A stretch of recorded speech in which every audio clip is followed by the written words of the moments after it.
Anak bungsu yang racuni keluarganya sendiri sudah merencanakan pembunuhan sejak 1 minggu sebelum beraksi. Pria berusia 22 tahun itu sudah mencari cara untuk membunuh keluarganya sendiri melalui informasi di internet. Kasat Reskrim AKP Setio Hermawan dalam video Facebook Tribun Jogja mengatakan bahwa Diodava Swadila sudah mencari cara untuk membunuh kedua orang tua kandungnya dan kakak perempuannya sejak 15 November lalu. Saat itu Dio mencari informasi cara membunuh ibu, ayah, dan kakaknya lewat browsing di internet.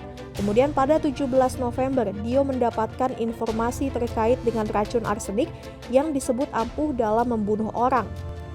Seketika itu juga tanpa berpikir panjang, Dio langsung memesan racun arsenik secara online. Racun arsenik pun diterima Dio pada 20 November. Lalu pada 23 November, Dio mencoba mencampurkan racun arsenik tersebut ke minuman dawet yang diberikan ke ayah, ibu, dan kakaknya. Akibatnya keluarga muntah-muntah usai mengkonsumsi es dawet yang diberikan oleh Dio. Namun aksi Dio gagal lantaran keluarganya langsung berobat ke dokter.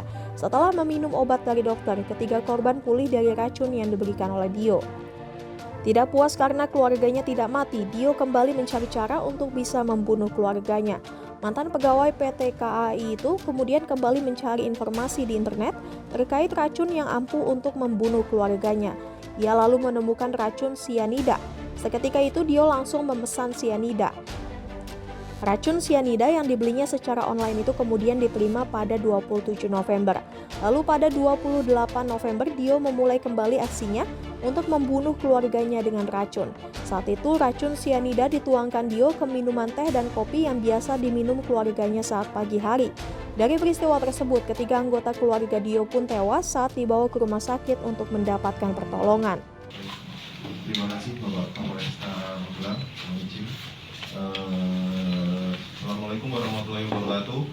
Selamat pagi rekan-rekan awak media. Jadi terima kasih atas waktu dan kesempatannya. Izinkan saya menyampaikan kronologis kejadian perkara tindak pidana pembunuhan berencana sebagaimana diatur dalam pasal 340 KUHP dengan tersangka inisial DDS dan korban inisial AA, HR, dan DC. Baik, untuk waktu dan tempat kejadian dilaporkan pada hari Senin tanggal 28 November sekira pukul 07.30 di rumah tinggal di Dusun Prajenan RT 10 RW 1 Desa Mertoyudan. Untuk kronologis kejadian kita mulai dari hari Selasa tanggal 15 November 2022 sekira pukul 21.00 WIB, yang mana tersangka sudah memiliki niat. Jadi tanggal 15 ini tersangka sudah memiliki niat. Dia browsing bagaimana caranya untuk membunuh keluarganya ini, baik dari kedua orang tuanya maupun kakaknya. Jadi tanggal 15 November ini dia sudah browsing, mencari cara, mencari informasi di internet, dan mencari ide bagaimana cara membunuh orang tuanya ini dan keluarganya ini.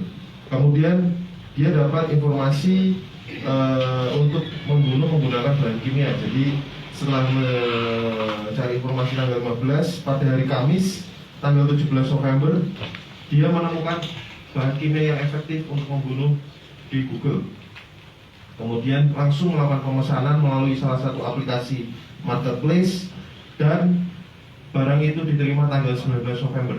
Jadi selang 2 hari barang itu diterima dan disimpan. Pada hari Rabu tanggal 23, barang itu digunakan untuk mencampur dawet yang dibeli di suatu tempat.